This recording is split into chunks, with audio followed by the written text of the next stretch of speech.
look at the residence 00880633.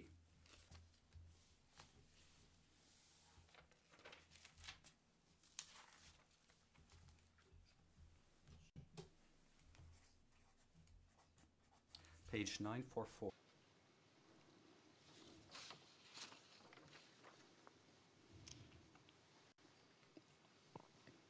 Merci.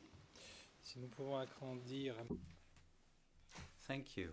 Could we zoom in to the middle of the page and have a closer look at the date? Once again, this is the same as before. This is a transcription. We also have the original. And if we go up a bit, if we scroll up, please, we see the 24th of the 11th month, 2010. And here we see a list of visitors. So it's the same principle as last time, the same column. If we could scroll down to the bottom of the page. General Mongu and General Kassarate. Entrance for the first person, 2021. To the next page of the transcribed version. 0946. Following page, please.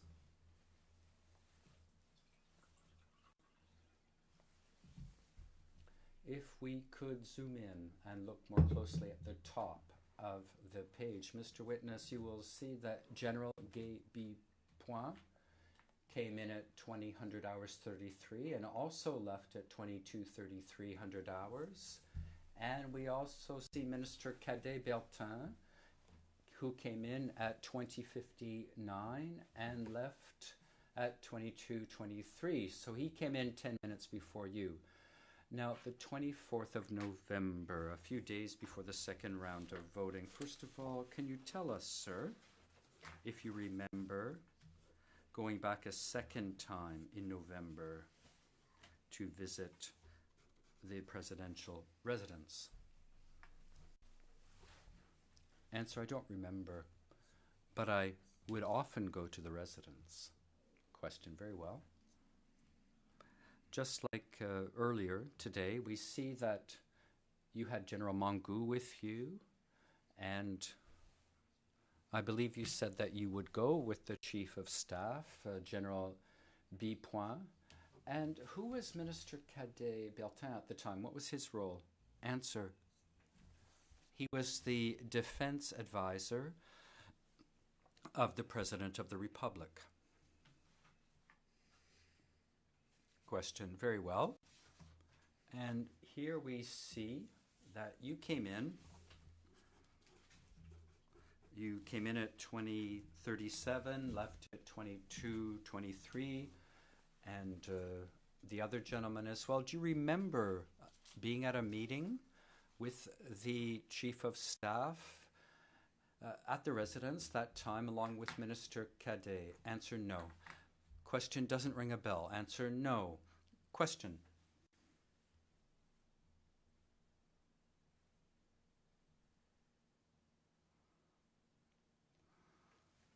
So the first entry I showed you just before the break was on the 19th of November, and this entry is dated the 24th of November, 5 days later.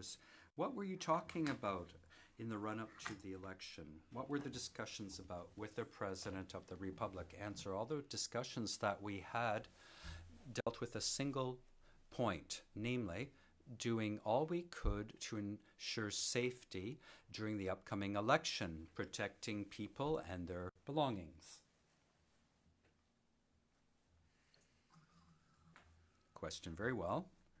Now, you also said earlier that on the 19th you had a meeting, and then that was a meeting of nearly 2 hours, and we understand what the topic was. Can you give us more details? What was said during the 2-hour meeting? Answer, well, the time is, the entrance and departure times are there, but I can't necessarily say we spent 2 hours with the head of state. Question, very well. Now, during the time that you spent with the head of state, could you tell us more about that time? You said your task was to do everything you could to ensure safety during the election. Can you expand upon that? Answer: all of Côte d'Ivoire, all of Africa was awaiting the election. And so the head of state, as the supreme commander of the army and at the same time a candidate, was asking the forces of order and peace to do all they could to ensure that the election could be held properly, to protect people, protect their property.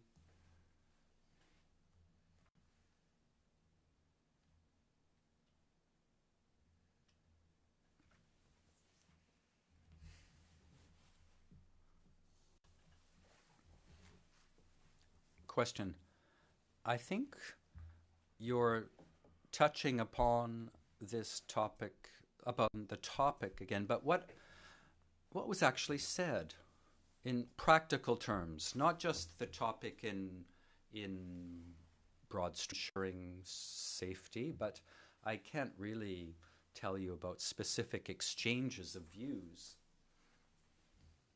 Question: very well.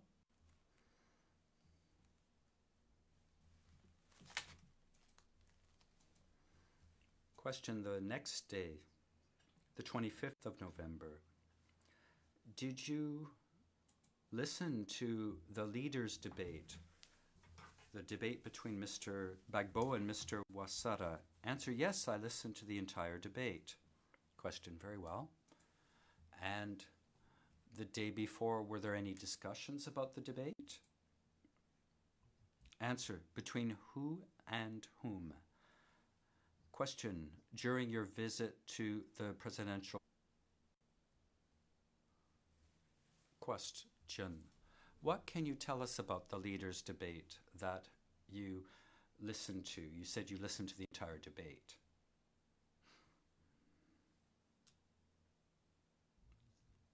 Answer: could you repeat your question so I can provide a very specific reply? Question: very well. You said that you listened to the leaders' debate. What was said during that debate? Answer: the entire country was listening to the debate. It was a first in the history of our plans for society, so to speak. Plan de société in French. Correction, projet de société in French.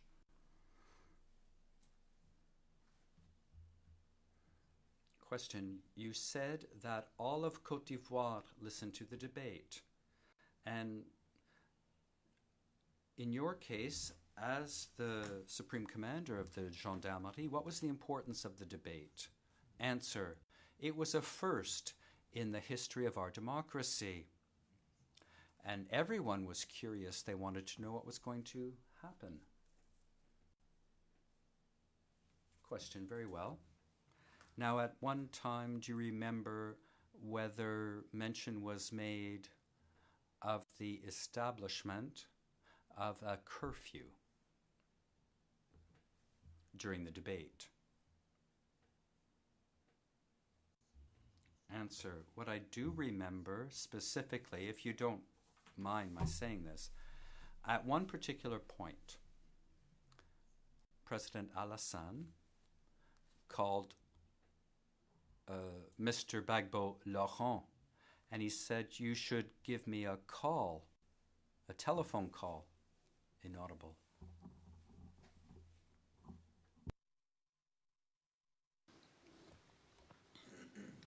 Jusqu'à ce moment. Question: up until then, up until the point you heard that on the television, did you have any knowledge of this entire matter, namely the curfew, or were you taken by surprise? Answer: once again, given the situation, the security situation in Abobo Gare area, which was very bad, there was the possibility of a curfew in that area, but the curfew was never actually put in place.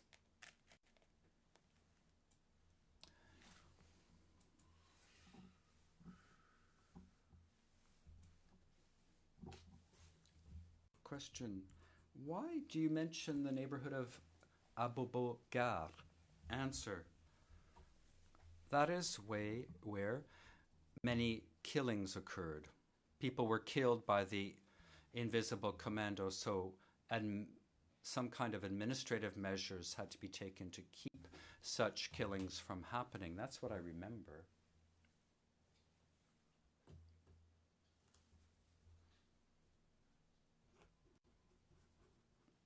Question: so on the 25th of November, at the time of the leaders' debate, there had been killings in Abobo Gare neighborhood, and already people were talking about that. Is that what you're saying? Answer: no. Let me say this. There was a general feeling of danger, and measures had to be taken to ensure the safety of the citizens. That is why there was this possibility of putting a curfew in place. That is what I said. Question: and this feeling, just a moment. So you mentioned a feeling of widespread insecurity or danger. Why were people feeling like this in Abidjan?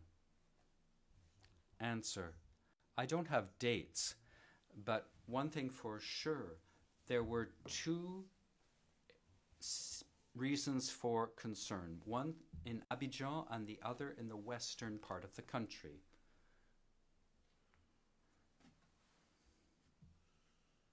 Question: very well. And if we could talk in more practical terms,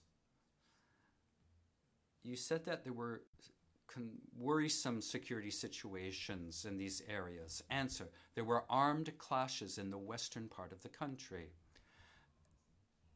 And in Abidjan, people were being attacked in their homes. There were people being attacked in their cars, carjackings.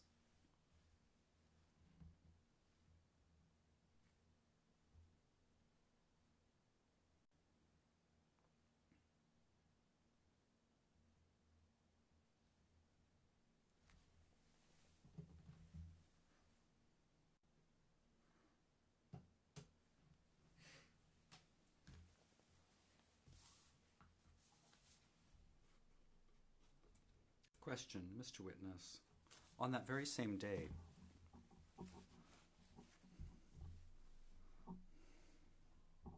we do have a document from the commander of the 1st Mobile Legion, 0044 0420. This is number 97 on our list.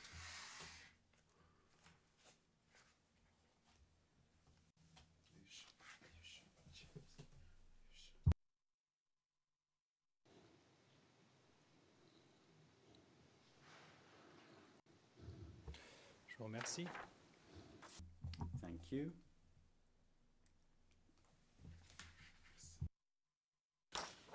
Mr. Bugno, I apologize. I was just waiting for the right moment to speak. I don't know if this is the right time, but I think there's a problem with the French transcript. Page 27, line 23. Page 27, lines 23 onward, and I will read out what I see here. When it is a matter of...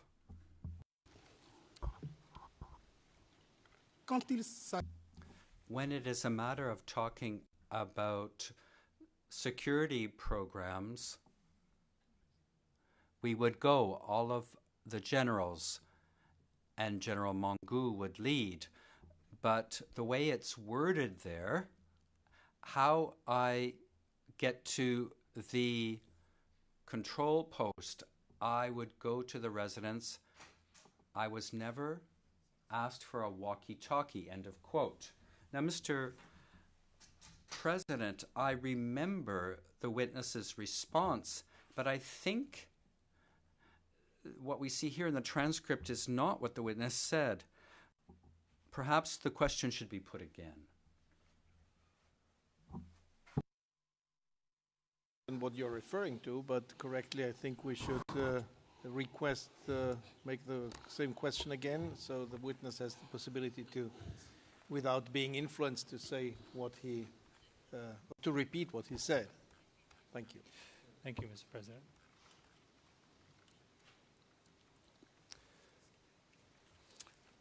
Donc, Monsieur le témoin. Mr. Demiurgian, question, Mr. Witness. Now, the document that you can see here, and as was the case yesterday, this is a radio message, and we can see that it comes from the commander of the 1st Mobile Legion, and it was intended for the commander of the Abidjan Gendarmerie School, or Academy, info, 25 November, request for additional staff. Have you had some time to read? Answer, yes. Question, what we see here is a request for 50 men, including 4 officers, and 10 people must be ready to go at the academy, ready to go. And when such a request is made to the commander of the academy, what are we talking about here? Answered, up until recently, there was only men. You see, there were no women. And then 2 years ago, women were allowed to join the gendarmerie, but this is in reference to the students at the Gendarmerie Academy. Question, very well. Now, these students who were at the academy, before such a request was made, did the commander of the 1st Mobile Legion have to get your approval? Answer, that is the golden rule of military discipline. He should have turned to me saying that he needed additional assistance, and he thought he would be able to get this assistance.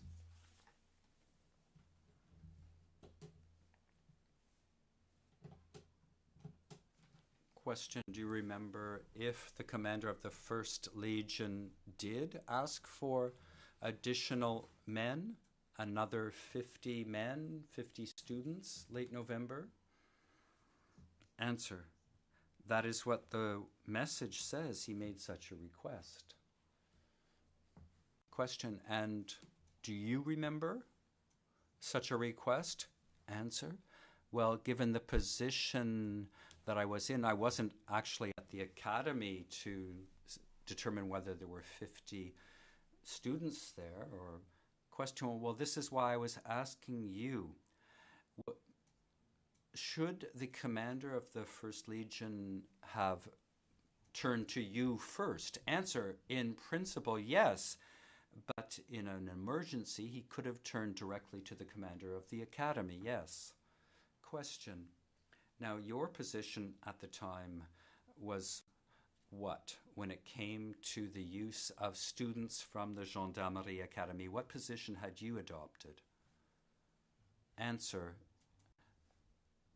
what do you mean by position, so I can answer your question properly? Question, very well. How can I make this clear? Well, what did you think about the use of students or student gendarme? Just to remind you, the document says during the election period. What did you think of using? What did you do? It's not what you think, because whatever anybody thinks is not a fact. How did you act? What did you do? What was your position vis-a-vis those who decided? These are the the questions which should be answered by you.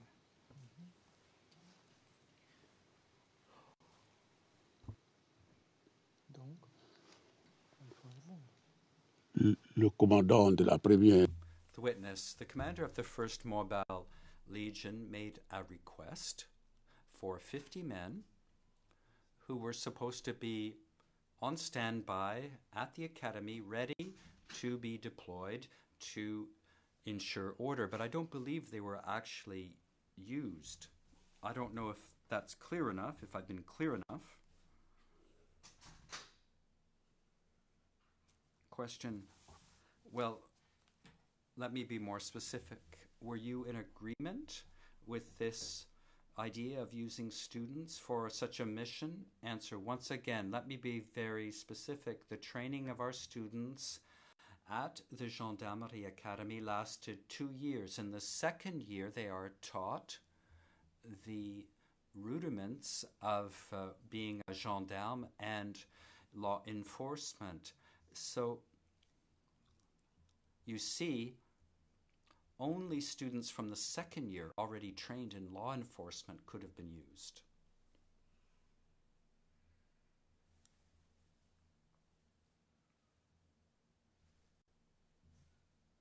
Question. That is the principle. Answer. Yes. Question. Once again, perhaps I'm being repetitive, but what I'm trying to determine is what was your position? Were you in agreement, in principle, with the use of students from the Gendarmerie Academy? Mr. Bougnon, Your Honor. Mr. Bougnon, I believe the witness has responded. I believe what is being asked for is an opinion. The witness has been clear. He has responded. I don't want to begin a debate, but he has provided an explanation about the students from the 1st year and the 2nd year. But asking him for an opinion, that is, well... That's what I already said. I think also that he has responded. No. Yes, but if he has not responded, if you have something to confront him with, please do it. But not put 3 times and 4 times the same question, because it's the same question. What do you think about it? What did you react? Your Honor, maybe there's a mistranslation, because I didn't ask him what he thought. I asked him, did he agree? And yes, that's what but I said in French.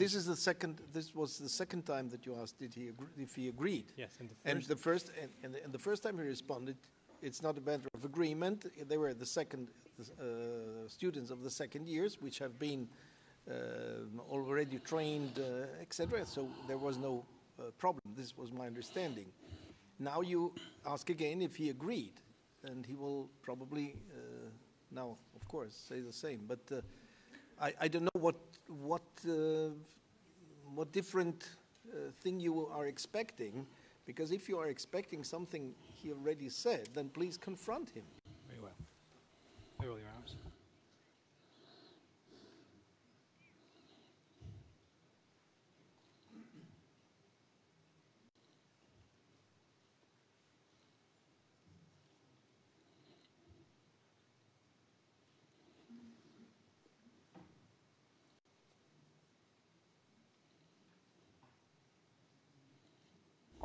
Mr. Demirjian. Question.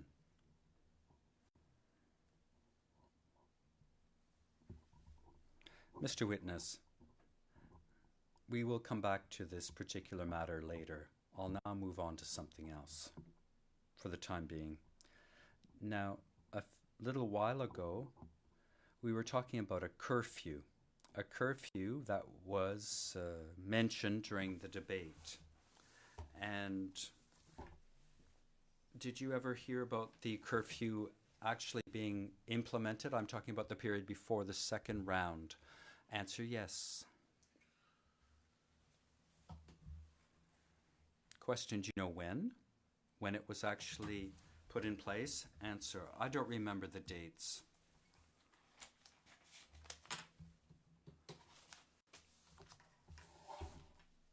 Question, if we could at document 00451183.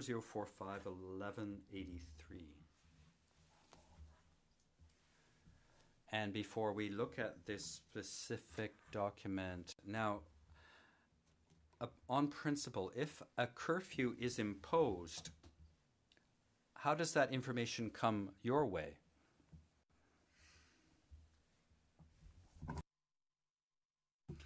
There is a communication or announcement over the television indicating the precise period. Question very well. Now, when there is a curfew, is the gendarmerie requested to assist? Answer, yes.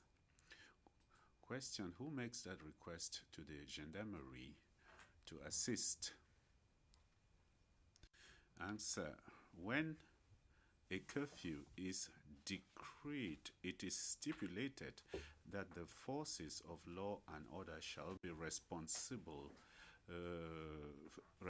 for implementing it. There is no special request made as such. Answer, very well. Now, ensuring that the curfew is implemented, is it coordinated in any way? Answer, as I have told you from the very beginning, it is the General Staff Headquarters that is responsible for the coordination of all operations. Question, very well. Mr. Witness, we have in front of us decree number 2010-307 of the 26th of November. Do you have it? Answer, yes. This is question. This is a decree instituting a curfew. It begins with the President of the Republic, and it is indicated mindful of the Constitution and a certain number of laws. Now let us scroll down to the bottom of the page. We can see the organization of defense. We can see the armed forces. There is a whole number of laws. There is reference to the decree of 14th November requisitioning the National Armed Forces. And then lastly, mindful of the urgency. Next page, please.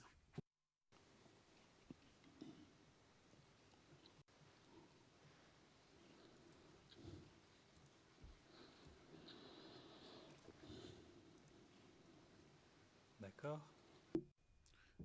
Very well. We can see the articles, dates and times applicable to the curfew from Saturday the 27th of November to Wednesday the 1st of December. My question to you is this. In Article 2, it is stated that the Minister of the Interior and the Minister of Defense shall be responsible, each in his or her own scope, for the implementation of the present decree. My question is simple. Which measures are taken to ensure implementation? And when I talk of measures, I'm limiting it to the gendarmerie in this case. Question, answer. As I told you a short while ago, the gendarmerie, the army, and the police work together, and our duties are determined by the General Staff Headquarters, and they ensure in Abidjan and elsewhere that the citizens are effectively complying with the measures stipulated in such and such a decree. Question. Now, is a decree instituting a curfew a normal or usual measure, or is it exceptional? Answer, it would be difficult for me to answer that question. The decree is not issued by the gendarmerie, it comes from the hierarchy.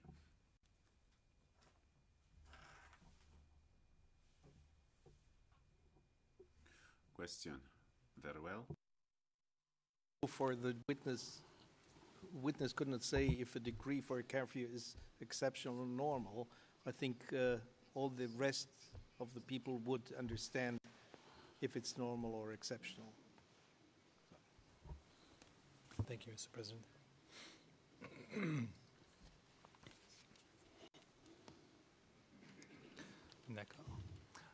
Question.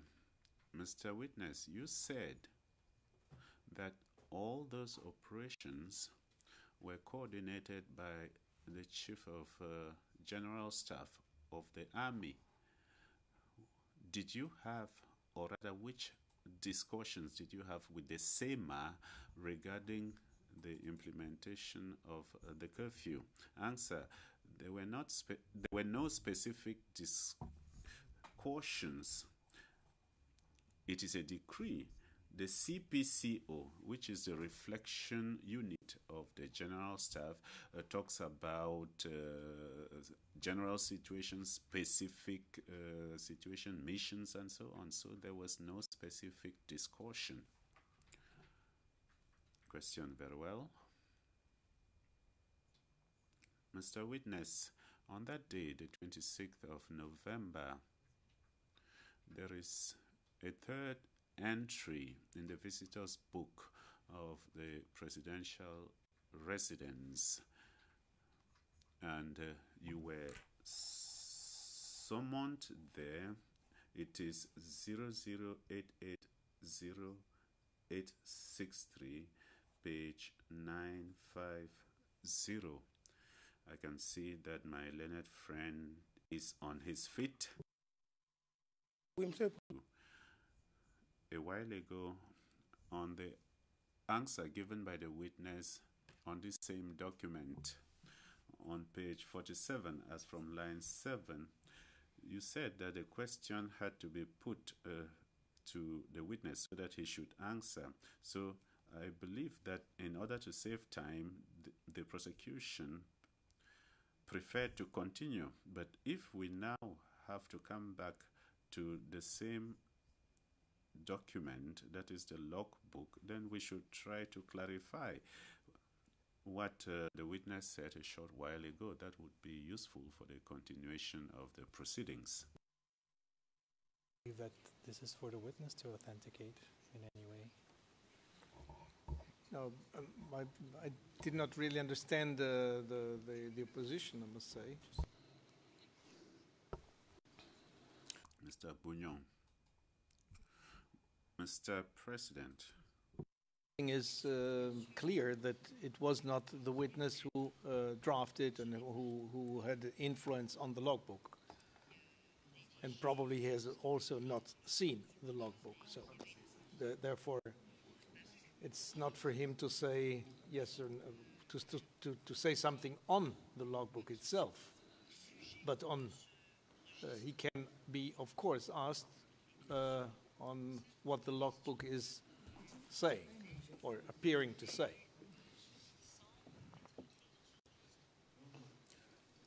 Monsieur le Président, Mr. Bugnon. Mr. President, I stood up because the witness said the following. But as it is worded, when the OTP showed the indication PR, he said the way it is worded, it is what follows in the transcription that does not seem to correspond with what the witness has given as an answer in the courtroom. That is why I pointed it out. And you said quite correctly that the question should be put to the witness again. But the prosecutor, in order to save time, preferred to continue. I'm not asking about authenticating or not. But I believe that the witness mentioned something regarding a specific progress, serenely. Something that does not arise from the answers of the witness with respect to the content or his presence. And this is a matter that I think I'm confused. I think it's a matter that they can deal in in questioning of the defense. I'm really not sure how to recapture everything we said about the previous meetings. The witness can answer now with respect to this meeting as to what's in the entry. And if there's a problem at that moment. But don't put this in the entry. Is it the problem is if the witness was at that meeting and what was discussed in that meeting. That's it. What the logbook says, PR or not PR, we do understand what PR means, and Exactly. We can also read the numbers and what the entry and the exit is. It's not that what is at stake. At stake, I think, is if he was there and what was discussed. Yes, please. Perhaps if we're going to continue, just but before we continue, if this is going to go a little bit deeper, perhaps it's better to have this exchange in the absence of the witness, because we don't want to get into an area. yes, but until now, Okay. I don't know what you're I'm going just, to do. Yeah. Ce sera pas nécessaire. Mr. Andre, that would not be necessary, Mr. President. I am afraid that there is misunderstanding on what Mr. Bunyang said. We have to go back to page 27, referred to by Mr. Bunyang earlier on. And there was the entry relating to the witness, and the witness talked about a walkie-talkie, and this does not correspond to the answer that he apparently gave. That is why Mr. Bunyang wanted our learned friend to put the question again so that the witness should say exactly what he wanted to say. So it is clarification, because there was a problem of interpretation, not to say translation. So we should seize this opportunity for the witness to be asked to say what he wanted to say on that page 27. I'll wait for a translation. It's translated, yes. I think the best course at this point, because if I have to go back to all the questions we put before the witness reach that answer, I don't know what we're going to get. The best course would be during the lunchtime, if we can ask our colleagues from the registry to listen to the audio tape and tell us what were the words pronounced exactly. Because if we go back, we're going to waste another 10 minutes trying to figure out for each question around that time, what is this talkie-walkie? Let's listen during the break to the audio and the answers of the witness. If we can have that before we come back at 2:30, that would be much appreciated. I don't know what this walkie-talkie is, honestly. Is there an issue of walkie-talkie? I can't remember. I don't remember hearing it at all. So I think that would be the safest course, to listen to what the witness's answer was and have the court. Now, I can agree with you if this, if the answering of the questions or of the issues raised by the defense has nothing to do with this meeting, with this with the questioning around and on this meeting. If it is just a separate issue which was raised because in the context is the same. Otherwise, if it has an impact on this meeting, then we have to, on the questions related to this meeting, then we have a problem. I think if we stick to whether he was there, who No. he met, I think we're within the realms of what is acceptable.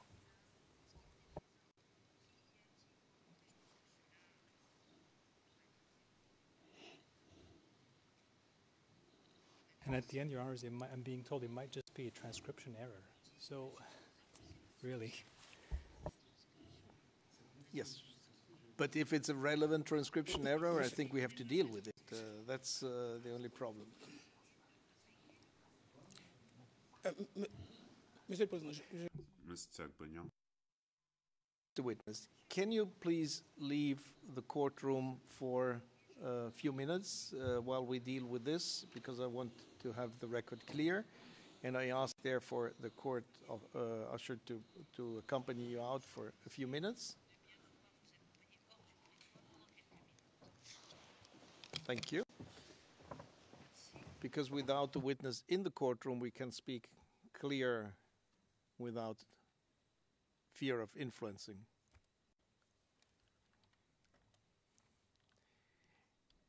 Now, Maître Bougnon, I'm very much appreciated that you spoke cryptically in order not to influence the witness. Now you have the floor in order to speak clear so that I also understand what you meant and find out what the real problem is.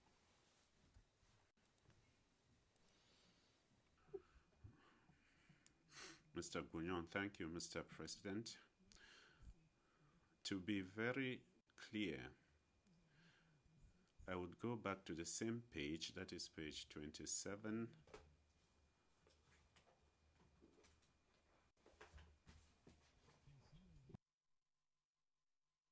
Thank you.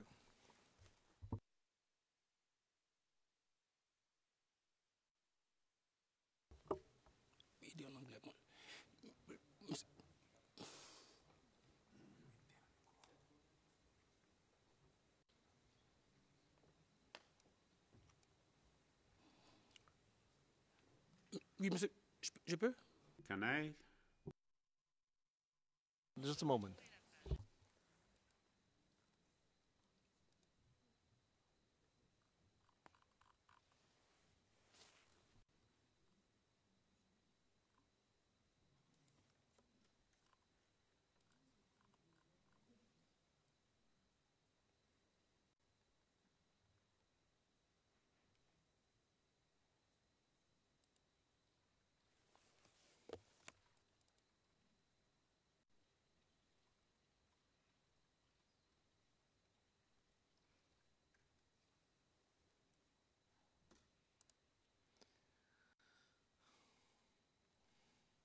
So, for the English is page 26, line 22 to line 27, just for the record.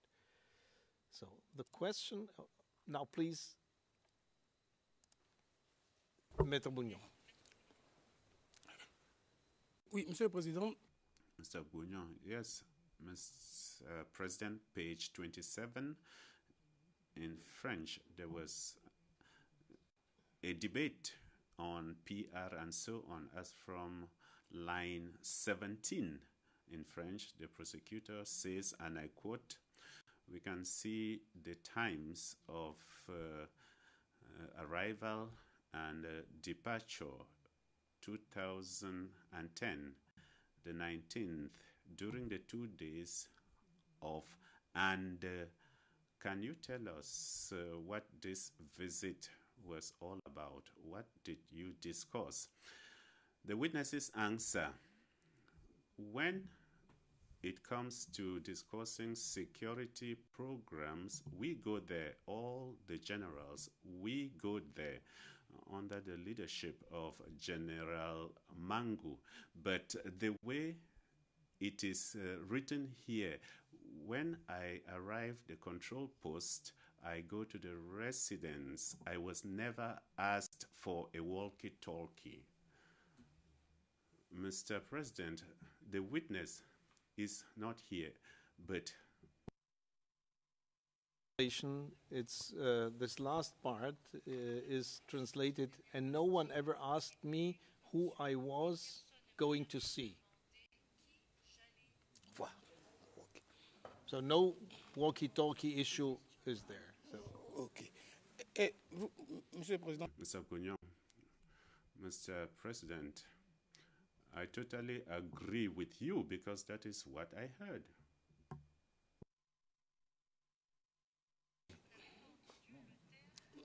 Talkie-walkie.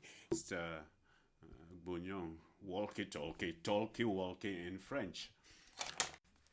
Mr. President, this was important because we said from the very beginning that we dispute this logbook because the witness said that what is written there does not reflect could have happened in the residence. That's why I wanted it to be clear on the record.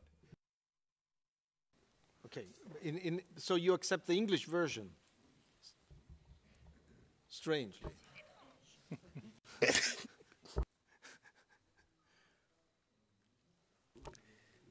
La version anglaise. Mr. Bognon, the English version, that's what I said. It is not a walkie-talkie. So, as I said, the English version is correct. Mr. President? Yes, Mr. Prosecutor. I think clearly you could see from the answer, the question that I put and the answer we got, that this was a comment. So it's a matter for cross-examination, really. I mean, if I were to put the question again, we're not going to get the same result from the witness. I mean, I think that we stick to what's in the transcript. Of course we stick what is in the transcript, Yes. but in which transcript, if the two transcripts are differing? Well, clearly this has to be revised, right? It has Yeah, to be no, revised. absolutely. But I think this has to be revised, and this is the message which I give to those who revise the transcript. Now, is this clear, and can we continue? Maître Bouillon, are you satisfied by this exercise? No, I'm not. Merci, monsieur. Mr. Bognon, thank you, Mr. President. We can proceed. Because I wanted this to be clear before continuing. Now we can call in again the witness.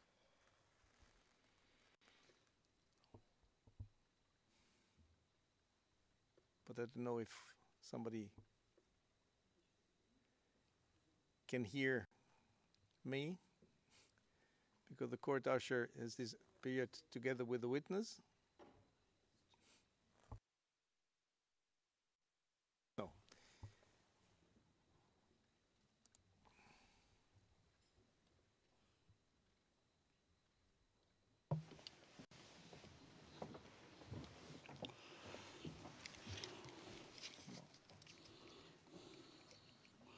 Sorry for this, Mr. Witness. We have just tried to clarify something which was not so clear, but it seems to be clear now. And I give again the floor to the Office of the Prosecutor for his questioning on this meeting on 26 November 2010. And I ask you once again, and very insistingly, to try to recall and to say what you know. Please, Mr. Prosecutor. Thank you, Mr. President. Question. Good afternoon once again, Mr. Witness. Now, do you have the logbook from the residence in front of you? Is it displayed? Answer, yes. Question. Thank you. We have an entry for the 26th of November 2010. That is 2 days after your last visit of the 24th of November. If you can scroll, or rather zoom into the middle part of the page, please. Yes, that is perfect. I would like to draw your attention to numbers 10 and 11. We see General CA. I believe CA stands for Corps d'Armée. That is Lieutenant. Mangu. Then we see Kassarate. Number 13, we see General Gay B. And then there is PR and the arrival and departure times. For you, the arrival time is 22:56, and then departure is midnight 10. Now, at number 8, do you see Mr. Prime Minister? Answer, yes. Question. So, on the 26th of November 2010, maybe you can tell us who he was. Answer, it was Mr. Ake Ngban, I think. Question. That was before the elections of November. Answer. The Prime Minister, it was Mr. Soro. Question.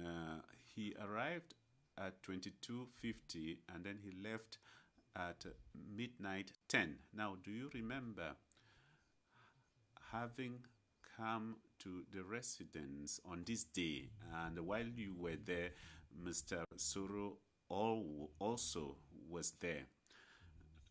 I'm sorry. I apologize, but I no longer remember this meeting in which I'm supposed to have taken part from 22 hours to 01 hours in the morning, which was also supposed to be attended by Mr. Soro in the presidential residence. Have you ever taken part in a meeting at the residence of the president, in the presence also from the Prime Minister?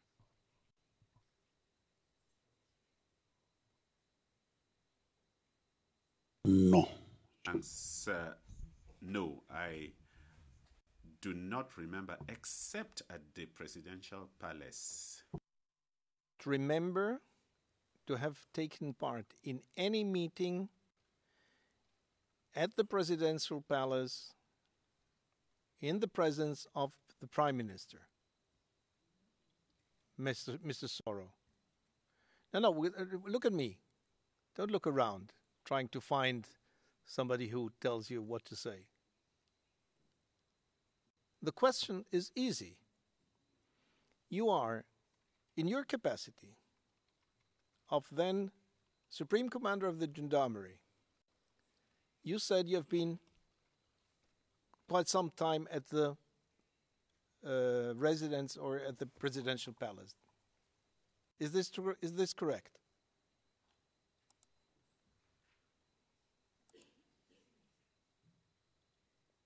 Oui. Yes. My specific answer is yes, but not with Prime Minister Soro from 22 hours to 1 hour in the 1 o'clock in the morning. So, this meeting the prosecutor is referring to didn't exist, or it was not, in any case, you were not present if it existed. Je ne sais pas. Answer. I do not know whether it took place or not. I was not present. Thank you. D'accord. The prosecutor. Very well. Mr. Witness, let us set aside the Prime Minister for the time being. On the day that this curfew of the 26th of November was adopted, do you remember having been together with Generals Mangu and Bpoint late in the evening? Does that remind you of anything? Answer once again, no. Question. Very well. So far, we have seen 3 visits to the presidential residence with General Mangu and General Geyi Bpoint. It is noted that the Director General of the National Police was not present. Can you tell us, was there a particular reason or we are mistaken? Answer, I do not know. Question, very well. Mr. Witness, let me go to another topic. You talked about the use of students and whether you gave your agreement or not. And the reason why I'm coming back to this is because during your interview on the 8th of October 2011 with the investigators of the OTP, you gave us the following answer, and you will tell us whether this refreshes your memory or not. I will place you in context. The first colleague is 00160321, and it begins from line 249, page 328. And I quote, question by the investigator. I will come back to this misunderstanding between you and General Mangu, and your answer correct. Investigator, yes. When did this misunderstanding start, and for how long did it last? Your answer, no. I discovered at that meeting that there had been meetings behind my back, whereby authorities were brought to understand that the gendarmerie forces were reticent and that their forces were not being provided for missions that are intended for the gendarmerie. I can mention a specific case.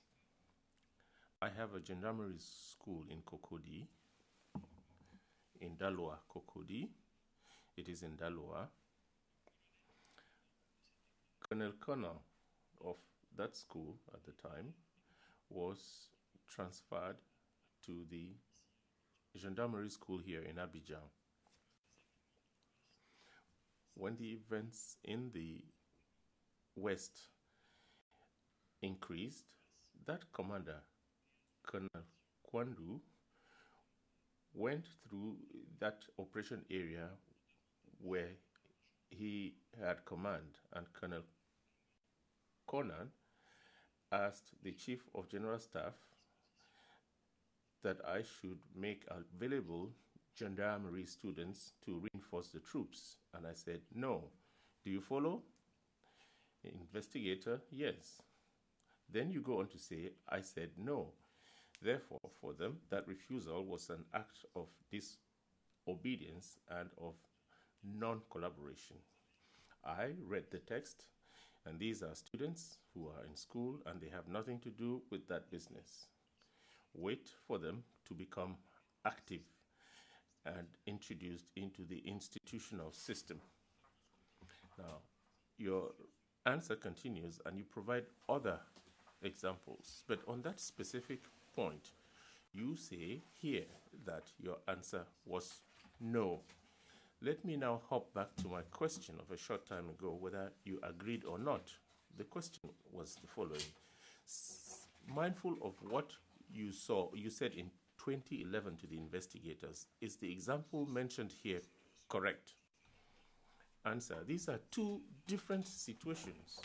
The one to which you are referring is a situation in which gendarmerie students in Daloa were being requested to be made available to the 2nd Battalion of soldiers so that they could be part of the front, of the battlefront. So my answer was no. These are students who do not yet have the adequate training to go to the battlefront. But now the other case was in relation to maintenance of law and order. In the 2nd year, they are able to receive treatment, or rather training, which makes them able to provide the services of maintaining law and order. So these are two distinct and different situations. Oui, juste un petit instant.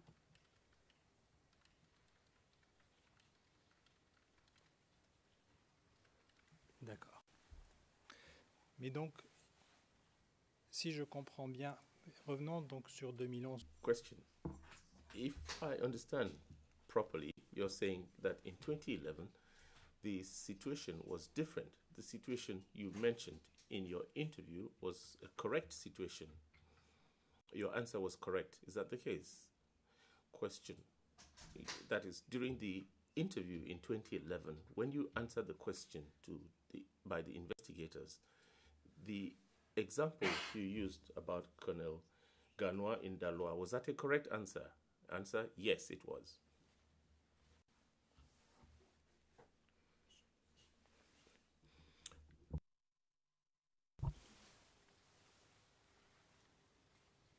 Maître Ndri. Monsieur le Président, Mr. President, you have always been of the view here that all what is being said here will be read at some point, maybe in a year or in 2 years. Nobody knows. So for purposes of total clarity and to avoid any possible confusion, can the prosecutor remind us of the question which prompted this answer from the witness during the interview with the investigators of the prosecutor? Because in a few years, things might be confusing. It might be interesting for the prosecutor to mention the question that was put to the witness. And I'm simply drawing the chamber's attention to the fact that we have so far focused on the witness's answer, but no one in the current circumstances knows what the question was that was put to the witness at the time. I thought I cited the question of the investigator and the answer of the witness at full length.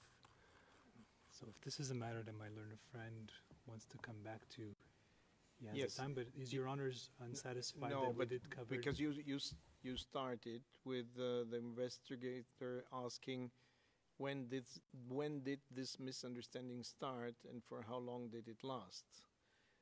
Probably we don't know which misunderstanding, what the origin of this misunderstanding was, which then the witness goes to explain.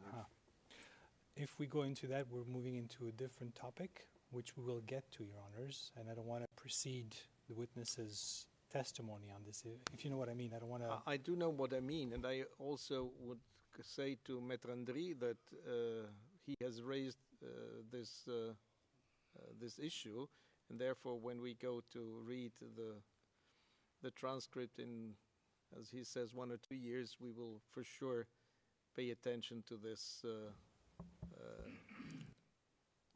So I would continue, and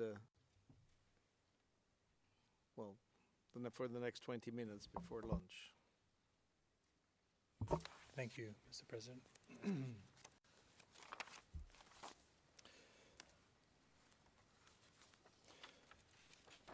Monsieur le témoin.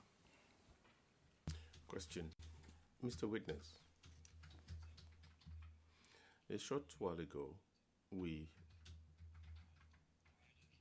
looked at a request or an application from RHDP for services to be provided to secure their premises in Kokodi. You told us that at that time you also provided security services for political party rallies. Is that the case? Correct. Question. Let me show you an example, 00440388 and number 85 on our list.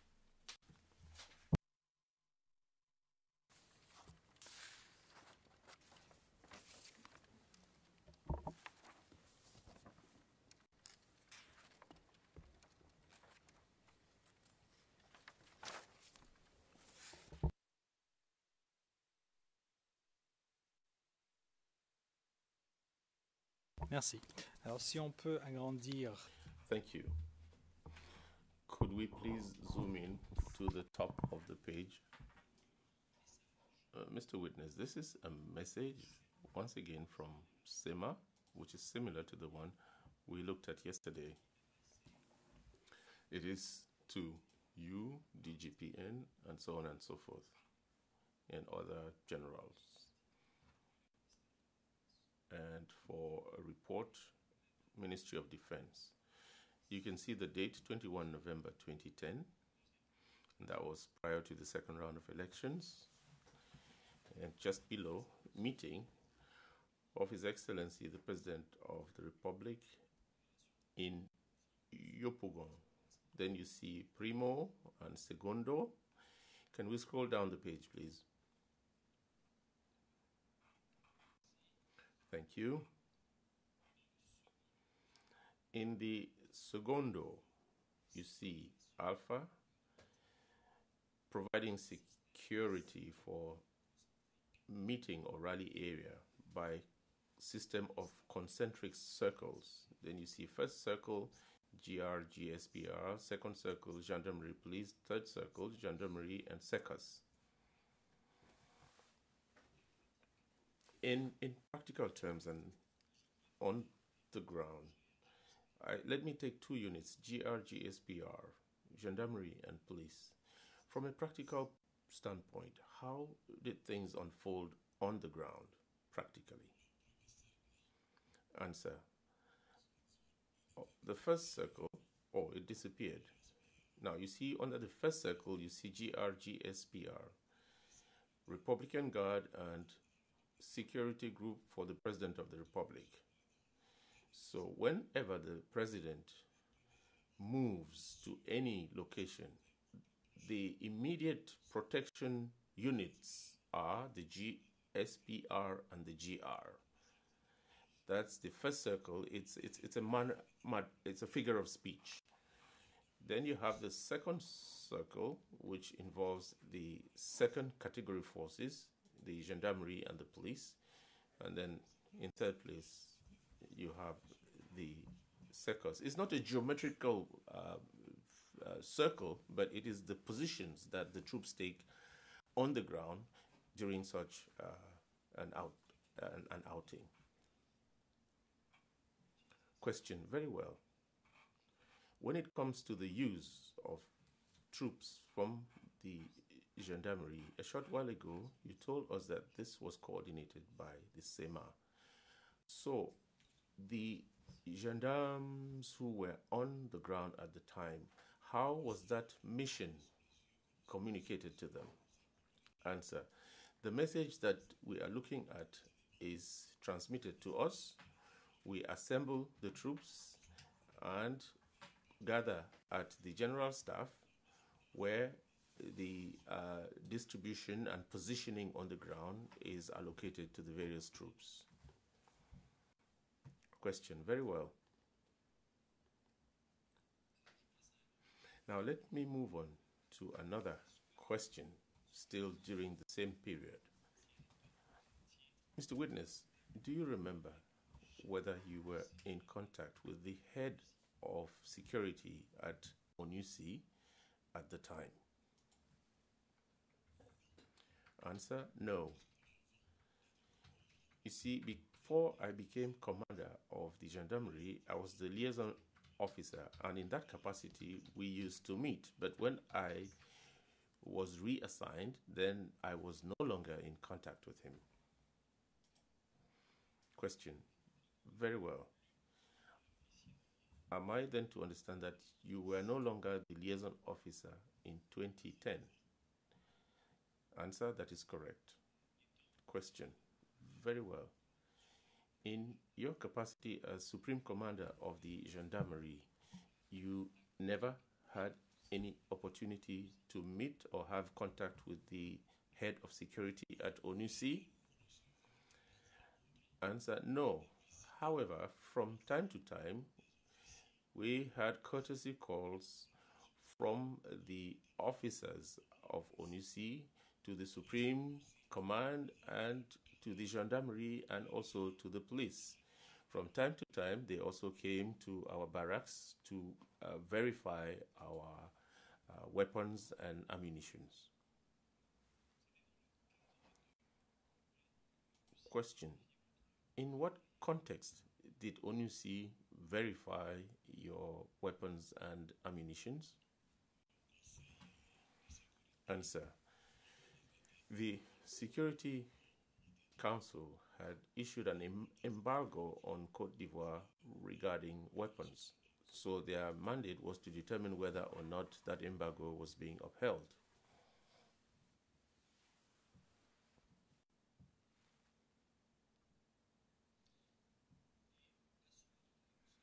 Question. At that time, still in November 2010,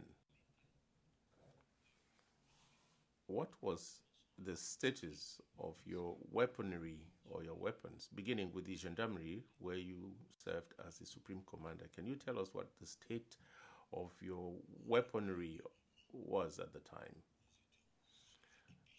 Answer. we were under-equipped when it came to weapons, given that the rebels had attacked our barracks in 2002, taking away weapons and vehicles.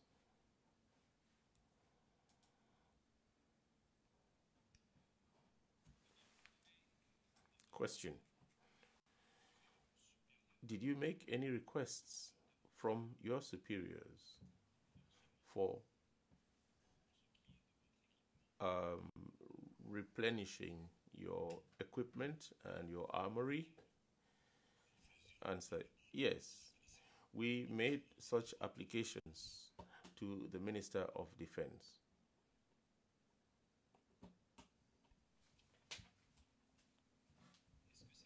Question. Were those applications also made during the post-electoral period from November 2010 to April 2011? Answer, I do not remember because the embargo was in place at that time.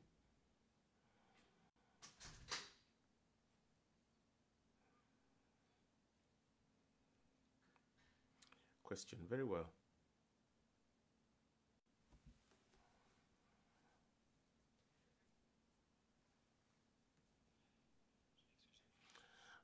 I'm sorry, but please, could you clarify something for us? You said a short while ago that you made applications to the Minister of Defense. Could you be more specific? During what period were such applications made or requests made? Answer, I am not able to tell you. But given that we had noticed that we didn't have weapons, we didn't have vehicles to enable us implement our Republican mandate, we had to refer to our chief to request proper equipment for our services, our forces.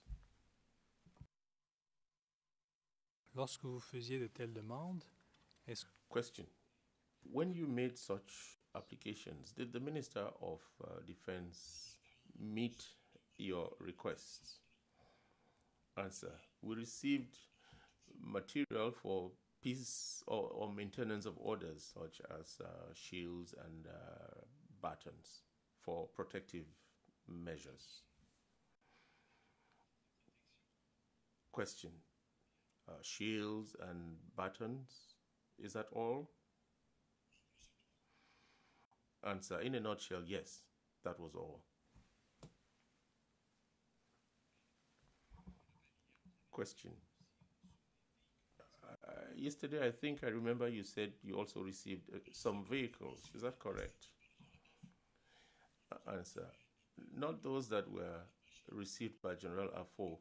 These were pickups that were bought by the Minister of Economy and Finance and by regional councils. They provided us with such vehicles that were then assigned to our brigades on the field.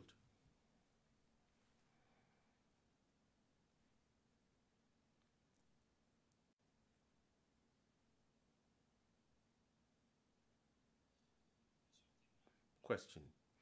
Mr. Witness, I would like to show you a document. CIV OTP 0071 2291. Number 219 on our list.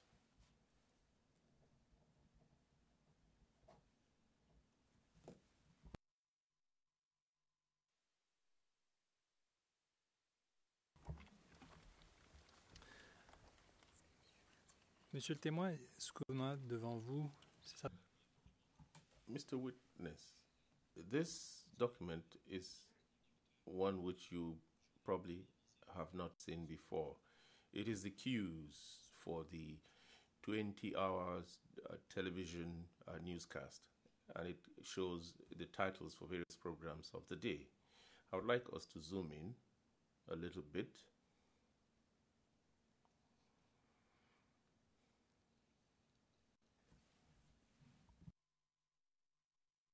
Et que vous voyez le numéro 8. Please look at number 8. Answer, yes. Question, that is why I put the question to you a short while ago. Here you see presidential elections 2010 / Gendarmerie General Kassarate receives Security Chief Onusi, and the date at the top is 27 November, the day before the elections. Now, does this remind you of any possible meeting between yourself and the Chief of Security, Onusi, before the day of the elections? Answer: I do not know exactly who is being referred to, because I told you already that officials from Onusi regularly came to meet us at the office, not only once, but several times. Question: did you meet them in person? Answer: they would come to pay me a courtesy visit in the office, and we would talk about the status of the relationship with the gendarmerie. Question: very well. During that meeting, or during such meetings in November 2010, did you ever talk about the presidential campaign for the elections? Answer: yes, of course. They told us that they were available to support us for purposes of deploying our troops on the ground, especially when it came to issues of mobility. So we got to meet several times and quite often. Question: I also seek clarification, Mr. Witness, under number 2, where you can see presidential elections 2010, specification by, or details provided by General Mangu on the curfew. I would like to know from you whether you have any idea what needed to be clarified or what needed to be specified. Answer: I don't know. He alone is in a position to answer.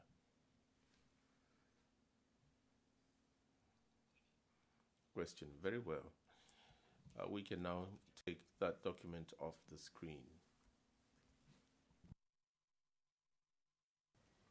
D'accord. Alors, Monsieur le témoin, bon, nous savons que les élections présidentielles ont effectivement eu lieu. Question: Mr. Witness, we know that the presidential elections took place on the 28th of November, and it took a few days for the results to be announced. The evidence we have also indicates that the results were announced by the Independent Electoral Commission, and I would like to find out from you whether you are familiar with the incident that was televised, during which a representative of the commission, Mr. Namana Pikas, took away from the hands of Mr. Yakuba Bamba, the spokesperson, the results of the elections. Do you remember that incident? Answer: I saw that incident on TV. I saw the documents being taken away from his hands on TV, but I was not physically present there when those things happened. Question: I did not want to insinuate that you were present, but I just wanted to find out whether you were aware of it. According to evidence available to us, this happened on the 30th of November 2010. Now, we have looked at the curfew of the 26th, which was extended over a number of days. Do you know whether the curfew was extended? Answer: I do not clearly remember, but I think that it was prolonged or extended, I think.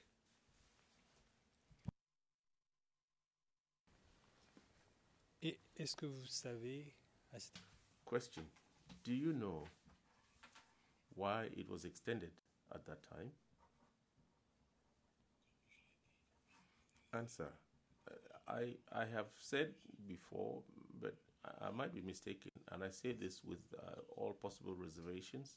I really don't have any specific answers to provide in that connection. Question: Mr. Witness, can you look at the next document, 0018 0047, number 36 on our list?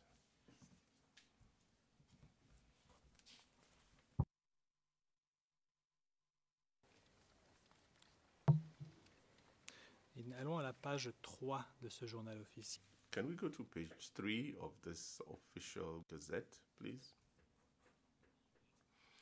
To the top right, please zoom in.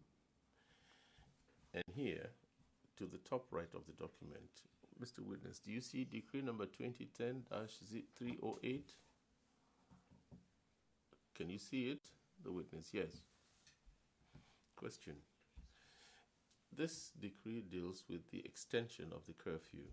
Once again, you see reference made to a number of basic laws, and then you see mindful of the emergency decrees as follows. And let's scroll down, please. Here, reference is made to the curfew of 26 November having been extended to Sunday, 5 of December. My question then to you is simple. A short while ago, you explained that during the campaign and the electoral period, a curfew was introduced on 26th February or November. Now, in this context, does this extension refresh your memory? Did it take place, such an extension? What were the reasons for it? Answer. I cannot provide you with any reasons for which the curfew was extended. By the way, let me further insist that in my capacity as commander of the gendarmerie, we never received the official gazette. But in any event, the curfew was extended. Question. If you recall, yesterday, in answer to one of my questions, you said that the Minister of Defense would forward various decrees and instruments to you. Are you saying then that this is one of those texts that was not forwarded to you? Maître Bougnon, Mr. President.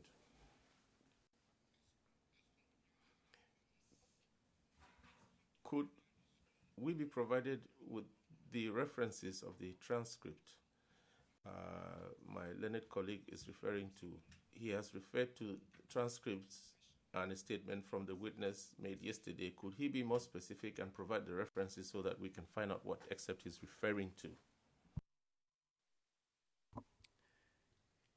Yes, please.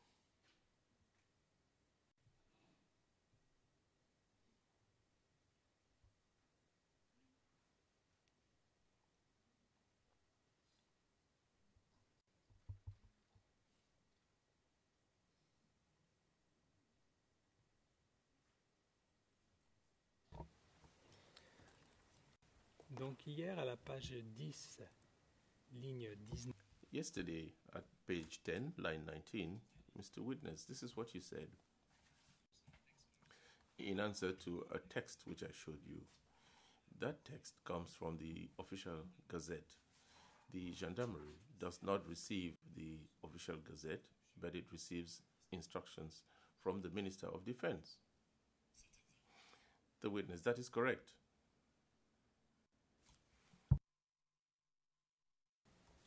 À cette prorogation. So, in relation to the extension of the curfew that is before us, did you receive any instructions from the Minister of Defense? Answer. As I told you, the instructions always came through the Chief of Staff, who in turn would transmit them to us. Well, this was also broadcast on TV, and the Chief of Staff also instructed us to implement the measures that had been handed down by government. Question. So at that time, there were two lieutenant generals, yourself and General Mangu. Is that correct? Yes, correct. Question. You were the commander and you saw that this curfew had been extended. Did you talk about it among yourselves, that is, among the two generals, lieutenant generals? Answer. We cannot talk about state decisions. All we have to do is to implement them by implementing the attendant measures pertaining to the curfew. The question was if you spoke together, not if you implemented an order, because that you implement an order is clear, is normal, is your duty. The question was, did you discuss, did you speak about this?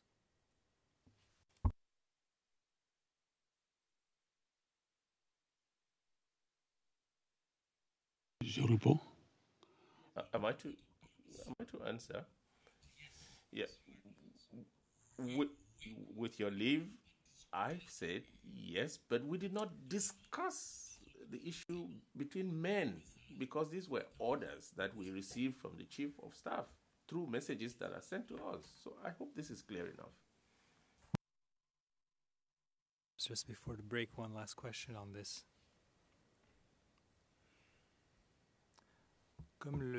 Mr. Demirjian, question. As the presiding judge has pointed out, we understand that you received these orders and you put them in place. You implemented them. But amongst generals, this was a curfew. It was extended. Well, first of all, did it have an impact on your work? Mr. Bougnon. It's a non-leading question. This is obstructive at this time. I'm sorry. Who said leading question? C'est l'accusation. Mr. Bougnon, it was the prosecution. I had not yet. My microphone was not even on, and it certainly was not me who said such a thing, that it was a leading question. J'ai la parole, Monsieur le Président. Mr. Bougnon, may I address the court? The presiding judge, yes. Mr. Bougnon, Your Honor, I don't know, and I really need to make this comment with the witness outside of the courtroom, if I could. Outside the court, when we resume? After lunch. Merci, Monsieur le Président. Okay. Mr. Bougnon, thank you. We have the lunch break, and then after lunch at 2:30 we resume. The hearing is adjourned. All rise.